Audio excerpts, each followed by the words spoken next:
Squad. This is Paper 19 with Uncle Ten this season in the building. Cess! And I'm back with MJLover23.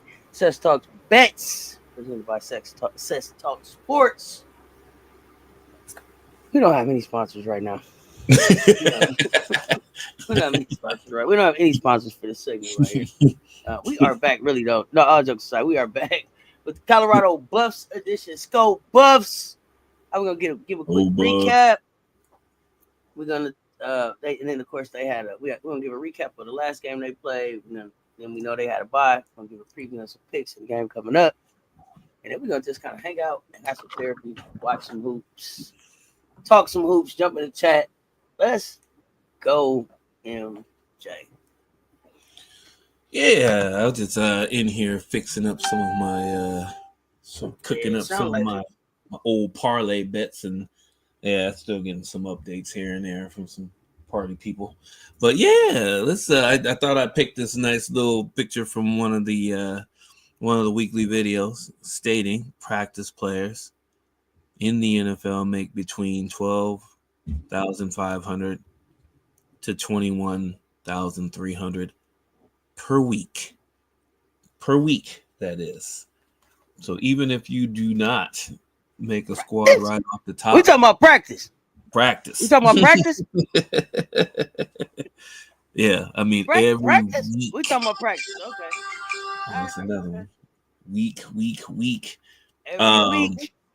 We would say and on top of that, they still get access to the facilities just about at any time they want. The trainers, the massage therapists, physiologists, whoever that is, they also get access to any type of driving service the team has sponsoring the team, and also not to mention different types of various food and nutrition that they have access to that is all included with being a practice player. So don't think that if they don't make the pros, they don't make the actual team itself, that they're actually going hungry in the practice squad. They are not. No. Practice squad looking good, and they don't work on the weekends. they ain't working on Sunday. They walk around the facility nice and clean, hanging out, beating people with their jerseys on. You know, that's what they do. I don't know. I'm just saying. Oh man, that's hilarious. That's what I seen happen. It is what it is. I mean, so it's a good living if you can get it. I mean, if you couldn't get the one that you was going for, and that's the one that you end up with, not so bad. Right? I mean, yeah, you can't really complain about that too much, not at all. So this week we got a good look at matchup. Every matchup at the end. I mean, there's no boring games. That's all I can really tell you going forward. I mean, no boring games for sure. No games we can sleep on. No boring games that you don't want to watch. We are in a collision course. Not going to actually jump too far ahead, but we are in collision course for the title game. We are reaching for the title game. I know still a couple. We're tied for second, I think it is, and there's still a team that we have to beat to get there. But my confidence. Do you know who that is? Let me see. I thought it was. You don't know off the top of your head, it's all right. I don't know off the top of my head, but I can find out. But whoever it is, yeah, it's gonna be something special. We have a few different tidbits that go in along with this kind of review for the next games and all that stuff. But we do a nice little review of the Cincinnati game, which happened a few weeks ago. Nice outing, a lot of good. The total yards were fantastic. Gave up a few extra yards than we wanted to do, but for the most part, 22 first downs versus 25 first downs. Man,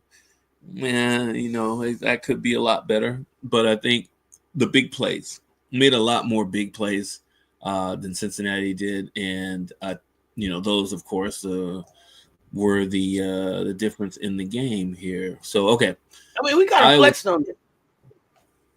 Yeah, a little bit.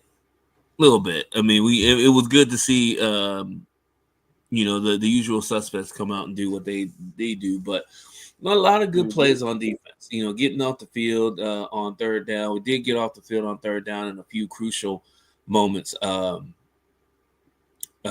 of the first half, middle of the third quarter, and just allowed Shador to surgically dissect this team. Which anytime there's going to be a shootout, not last year team could score with anybody, but when the games got close, we didn't win all of them, or we let people back in to come back wins. This team, not the same team. Whenever we get in the shootout with somebody, we're winning most of those shootouts. That's bottom line. So this game is scheduled to be a shootout, and I'm looking forward to it. That basically means we have an advantage, even though it's going to be a madhouse over there. They're prepared. They already got their coach is fiery. There's some things going on in social media that he's secretly saying different things in practices and meetings that the Oregon coach was saying on camera. But we won't go too far into that. We don't need to know. That's all we need to know, to be honest with you. Sorsby, 180 yards, 16 completions on 30 attempts, 2 touchdowns. Yeah, I mean, I know 2 touchdowns doesn't look good, but it was the way the game shaped up. It actually worked out in our favor. Shador, 25 for 30, 323 yards passing, 2 touchdowns, 25 for 30 pass attempts. It's nasty work. That's the caliber that the pro scouts are talking about. You give him enough time to operate, he's going to surgically take you apart. So Kenner, 17 carries, 94 yards, had a couple of double-digit breakouts. Still need to work on that a little bit from the defensive end. But Augusta, 22 carries, 91 yards, 1 touchdown. It was good to be able to have some type of ball control, right? 4 yards a carry, 5 yards a carry in college is excellent. Absolutely excellent. You want to be there. I mean, I'll say it's very good. Excellent is what a few of the other running backs across the country are doing. But with the strides that we made in the offensive line, that this is that fruit bearing the tree bearing fruit. T. Johnson, 4 receptions, 54 yards and a touchdown. Didn't do more than I thought he was going to do, which is good. And Travis Hunter. I was way off on his receptions yards and his touchdowns. I think I had him for anytime touchdowns, but I was under 100 yards receiving on the touchdowns. Yeah, I was way off on that. I mean, this dude is hard to gauge. He's hard to gauge. I mean, you might as well just call him Mr. Heisman. Yes, Bree Wayne, he back. Yeah. We back. We doing some Colorado picks, and then we're going to hang out for some therapy. So yes, we are back, but he's hard to gauge. Right. I got a question for you. Yep. What, Shador, you mentioned his numbers. You mentioned this is what the pros are looking for. And then you hear rumors that, 8 figures keeps him in Colorado next year. Would they give him 8 to stay? Well, here's what the rumors say. Besides his rumor of staying, Colorado is scheduled to have access to about $20 million in NIL money next year. More than enough to keep him, and they'll probably get more NIL money if he stays. So I don't doubt it. 10 million is way more than enough to keep you. I mean, even though if he gets drafted by the right team and the team that you say that he may go to, which is the Dallas Cowboys, his rookie contract is going to be bananas. You thought Caleb Williams got a deal? Yeah. Dallas though will roll out the red carpet and roll out the Brinks truck to get Shador in their camp. Now that Dak is basically has his hamstring torn off the bone. Hope he recovers soon. Yeah, as he might be out for the rest of the season. You never know though. I don't know when they say that stuff. They reattach it and they start rehabbing right away. So we'll get a timetable probably after this Sunday. But for the most part, yeah. I mean, 10 million could keep him there. But if Dallas, if scouts come out or who representatives come out to his agent and tell him like, dude, he needs to come out. We gonna give him about $100+ million contract. Come on out. Most of it will be guaranteed. We'll draft you. You're gonna be set up for life. Those are hard decisions. Where I'm going and who I'm playing with. Right. It's a hard. It becomes that part. Like, yeah, but with Dallas, I mean, you don't even have to go that far. Jerry Jones will go out and get the players that he needs to get. And it's the one thing I'll give him credit for because I'm far from a Dallas Cowboys fan, far be it at all. But I give respect to him because usually he has some of the best talent on that team every single year, especially in the last 4 or 5 years. I mean, Parsons, Lawrence, CeeDee Lamb. I mean, you can go down the list. He always has I mean, all these guys are top-notch guys, top 5 at their positions. It's all about the way that they're being coached and how they're running things right now. Is how they're nosediving their season right now. So you get a nice little young quarterback in there, and not going to make a whole lot of turnovers, and get them a nice little get a high caliber running back, which they will do. They'll go out and get somebody that's available, and he can turn a team around. All right, so I got some questions in the chat. Yeah, Bree Wayne, we back. Y'all watching this UConn game? I am not. Tell me what's going on in the UConn game, please. I can't even see it. And where are you watching it at, Bree Wayne? Let me know. Coach Coleman in the building. What up, though? Friday coming. We coming with the T. Third Ward report. They can't give him that. Rookies have slotted pay scales. This is the rookie salary set based on the CBA a few years ago. So I think they're talking about what that scale is. What are you expecting to get back from? Oh, I'm sorry. What you say? I asked Russell to find out what that scale is exactly, so we'll know. Yeah, because if it's like, I guess if that's the case, then it's like the NBA, whereas you have your rookie scale, and then after that second or third year, you can get the max of whatever it is. So okay, and then what are you expecting to get back from Dak once he's traded? Ooh, not much there. Third World Report. What, Dak? You coming out swinging. Third World Report. Bow. Yeah. What do you get? What are you expecting back from Dak being traded? Yeah. I don't. Well, somebody will give him something. I mean, honestly, sometimes these trades are going to be lopsided. Maybe they may not get as much back as they're basically as they paid out for him.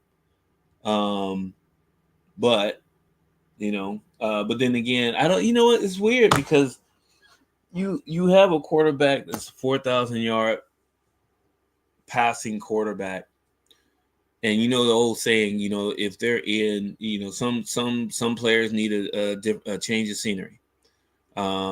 Maybe the lights are too bright in Dallas to play.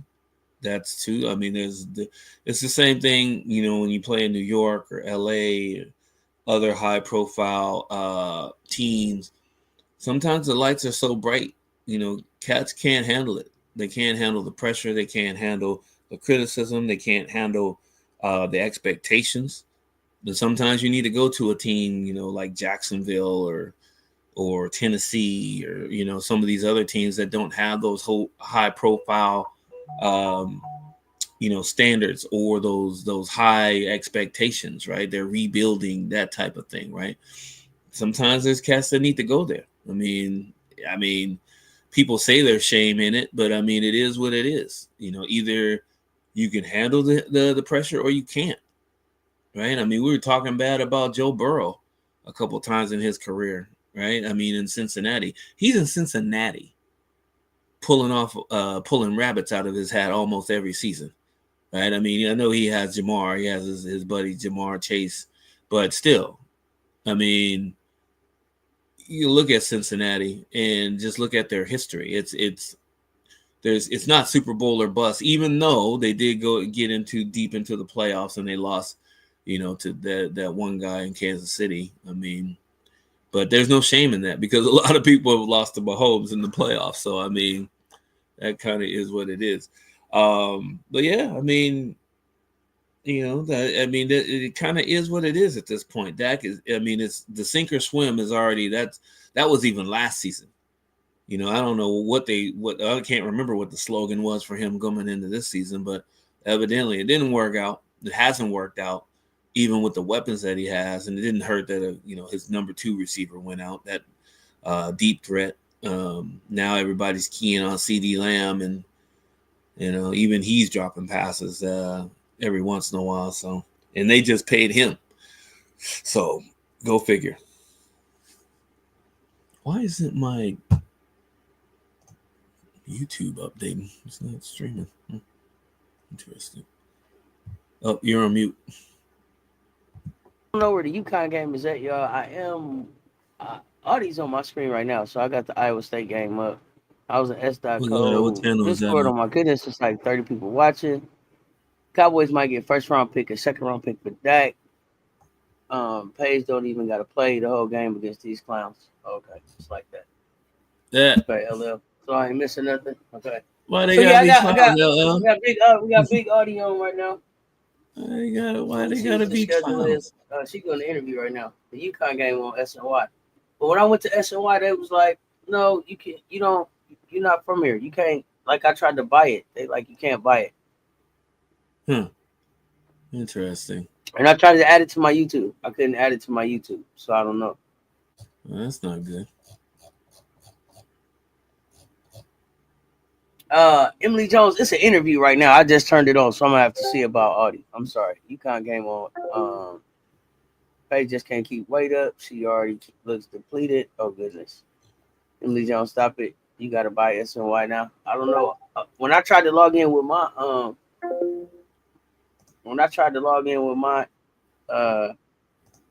YouTube, it was like you don't have that. And then when I went to YouTube to try to add it, it didn't give me an option to add it. What's going on? Put this on mute. Oh, there it is. The effort of his team in the first half tonight, and now all of a sudden, midway through the first quarter, it's just hold on. Sorry about this. There we go. Well, you figured it would, and being you as well, Coach, they're not. They're not. Your volume though. Yeah, yeah. There we go. Okay. She looked the same size to me. She got sports tape on her knees. I don't like that. Yeah, something's wrong with my game, right? I'm not getting the updates on the scores like I'm supposed to. Might be the feds. Anyway. Not the feds. I ain't got time. All right. Sarah's trying to cook them. She got like 17 already. I can dig it.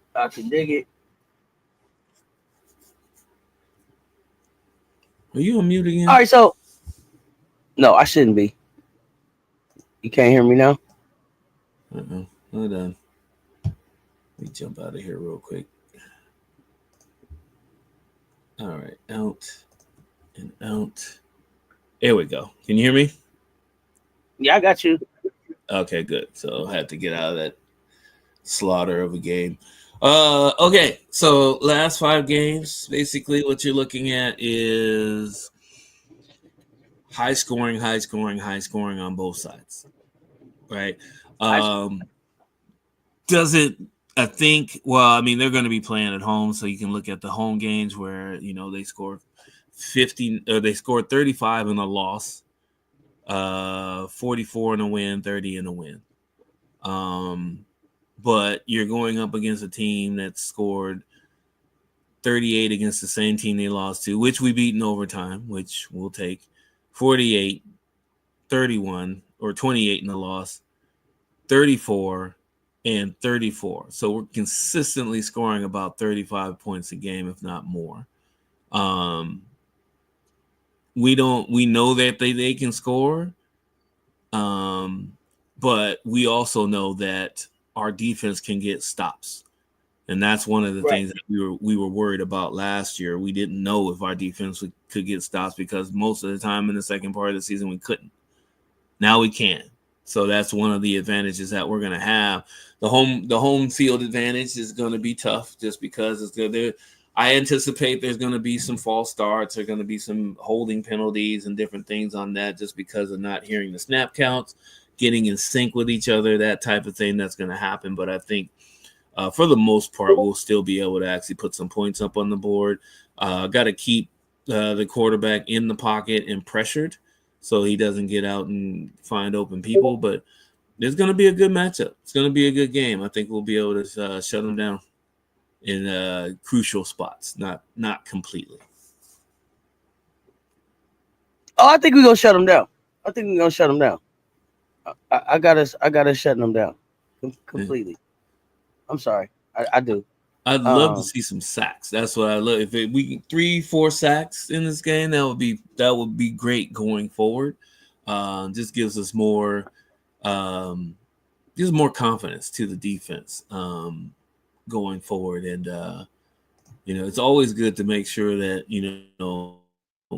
you capitalize on things that were positive going forward into the next game, because just looking forward. After Texas Tech, Utah, in Colorado, at Kansas, and then Oklahoma State in Colorado. So really big games going down the stretch. This one would be very advantageous to get. Be it that our standings, we are like second and tied with Iowa State, and BYU looks to be, they're still undefeated. Doesn't look like they're going to lose to their next few opponents, just because their next few opponents, they play at Utah, they play Kansas, in BYU, they play Arizona State, they play Houston. None of those teams are good. Utah, I thought was going to be good, but evidently none of those teams. Doesn't look like they'll be beat by any of those teams. And Utah was probably the best chance, even though that game's it's a 3-point game. The spread is only 3 in that game. So anything can happen. You never know. Kansas State lost too, so they lost when they weren't supposed to lose. So you never know. So we have to take care of our business so that we can basically get into that conference championship game. Whoever wins that is almost automatically into the playoffs, into the college football playoff tournament. So, yeah, good stuff. So far, so good though. So, with that said, we have picks. So, most of these, and I did some research on these too, just because, but there's still some that are hard overhead, and that's kind of where I go. Where a few of my picks go wrong is just being too hard overhead, even with the analytics slapping me in the face.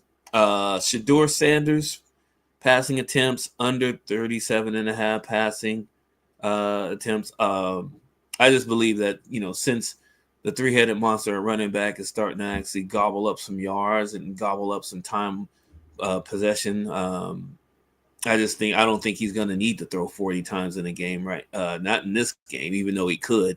The over 2.5 touchdowns, that is a risky. It's officially a risky because I know when I looked, and if I was correct on that, he had only won 3 touchdown game in the last 3 games, but I'll double check that before we get off here. Travis Hunter, anytime touchdown. I mean, here's the thing. I mean, it's almost an afterthought. Like, how many? Always, is it going to be 4? Exactly. Now, with that said, though, it's like you said before, he is tricky. It's hard to figure out, how he's going to move, but there may be an opportunity for him to get a pick six or a fumble recovery for a touchdown, right? He might score on defense, right? So there's a chance for that, especially as much as Texas Tech put the ball in the air, right? So just keep that in the back of your mind. That is definitely a possibility when it comes to, Travis Hunter. So anytime touchdown is easy. Let me see. So Shador passing TDs. Yep, he had 2 against Cincinnati, 2 against Arizona. He had 3 against Kansas State. He had 3 against Central Florida. So this is a perfect time for him to get 3 touchdowns because Texas Tech is 125th ranked against passing touchdowns. Okay, enough said. LaJohntay Wester, receiving yards, over 72.5. He is the top receiving yard wide receiver we have. If I read that right. Just because I know Travis had to take a little bit of a rest one game, just kind of preventative stuff. But even though that's Will Shepard. Will Shepard's another story. It's pro prospect, wide receiver, concentration level probably needs to raise a little bit more, be more consistent. Routes runs, he runs decent routes, but as far as an athlete to go get it, I mean, he's probably one of the best ones on the team to go get the ball. But I can't put him on here to wager against because he drops too many passes. And he knows that. I mean, I'm not saying anything that nobody knows, right? It's just what it is. But with that said, Wester, 56 yards last game, 127 yards the game before, 58 yards the game before that. So 72.5 in a game that should be a shootout. It's quite possibly he can get there. Plus, Texas Tech allows they are 133rd in receiving yards allowed. Okay. Next. Now, wow. Okay, let's go. There's a lot of yards and opportunity to be had in this game for Colorado, and I'm quite sure they're going to gobble it up. Mr. Morton, passing touchdowns over 1.5. Yeah, I mean, like I said, Colorado gives up some. It's the late touchdowns that we give up that basically make me think that he will get at least 2 touchdown passes in this game. Under 255 yards, that's a risky frisky on that for the passing yards because there's going to be a lot. They're going to pass a lot. He's probably the other quarterback's probably going to throw 35 or 40 passes this game. I didn't double check on that. I should have, but I mean, I'm quite confident just by the looks of his team and their stats, he'll most likely be throwing about. Let me see. Well, since I'm here. Let's do the live passing yards. 237 last game, 137 against TCU, 286 against Baylor, and 214 against Arizona. So he's right there, but I'm going for the under on that. He's been under more times than he's been over in the last 6 games, so keep staying with that one. Taj Brooks, over 128 yards rushing. I had to double check to see if that was off, and it's not. He has rushed for 122, 121, 125, 128, and 172 his last 5 games. He's most likely going to get over 100 yards rushing. And I don't know. Maybe it is a good thing as long as it doesn't wear down the defense. We're 78th in rushing yards allowed, so that's not good. But I mean, if they're going to keep the ball on the ground the whole time, as long as he doesn't score, as long as they're kicking field goals, that's great. Now, Josh Kelly, receiving yards, 78.5 yards, I took the over on that. Just like I said, shootout. Nah, there's no reason for any receiver in this game not to be predicted to actually have some success. He looks like Josh Kelly gets the most targets on the team. And let me see. So he had 2 touchdowns last game. And he had no touchdowns the 4 games before last week. So receiving yards, 78. He had 127 last week. He had 19 the week before, 76 and 27. So 78.5. Yeah, not much of a stretch. We give up, we're 52nd in receiving yards allowed this season. So he's 60% to hit that 78.5 over. There you go. I think we can be pretty sure he's gonna hit that. I'm putting my shekels down, even though it's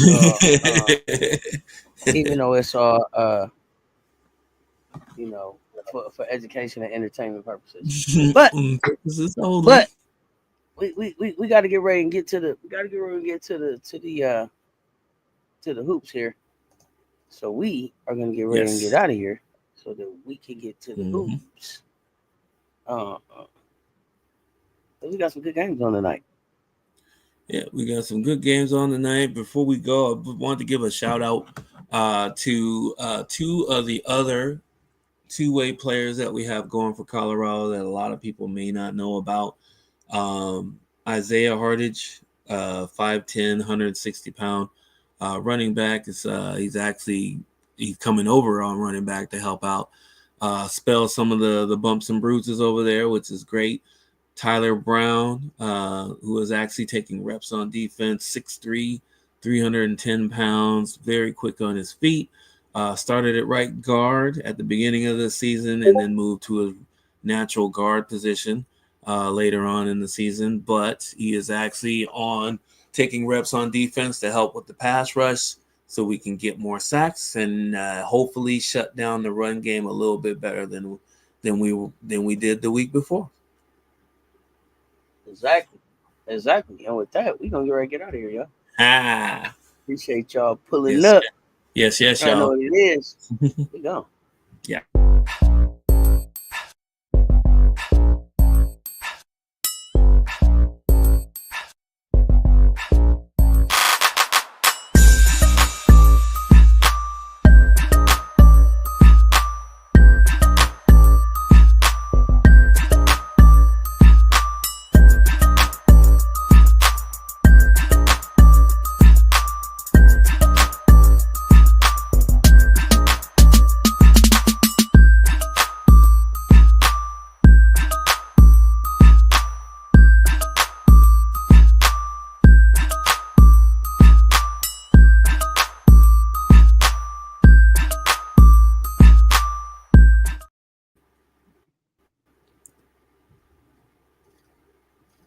I couldn't leave here without giving them an Easter egg. I couldn't leave here without giving them an Easter egg. So let me get to the Easter egg. So I wanted to make sure that I gave them the Easter egg before I got out of here. So I forgot that you took that Easter egg away. Yeah, I forgot. So let me. I want to make Easter egg before I get the hoops and everything. So tucked it away. This Easter egg.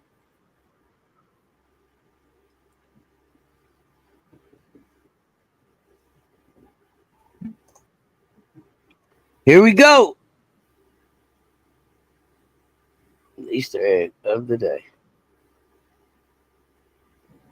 What do you got? Mr. Horn, Jimmy Horn Jr. I have a few for you. Over 3.5 receptions for Mr. Horn. Also, over 39.5 receiving yards. That is, I know it seems low, but I know Jimmy Horn has to share the load with about 4 other potential pro wide receiver prospects. Receptions, let me see. Last game he had 5. Arizona he had 2, Kansas State he had 3, but he had 5, 4, and 4 before those. So that part looks to be obtainable. And then you're looking at receiving yards, 39.5 yards. So it's so low. The reason why it's low is because he had 78 last game against Cincinnati, but he had 9 against Arizona, 20 against Kansas State, 41 and 40. So it's a little bit low. And then on top of that, if you don't take away his waving, his what is it? I guess it was his cheetah celebration where he waved bye-bye or gave the peace sign to a chasing defender for a touchdown, he would have had more yards and a touchdown. So there's that part that doesn't get into the stat sheet. So yeah, he should have a good game. He'll have enough opportunities, so he should hit both of those props. All right, y'all make sure y'all hit that Easter egg. Y'all know what it is. We are back tomorrow like we never left. Until next time, y'all stay tuned. Talk soon.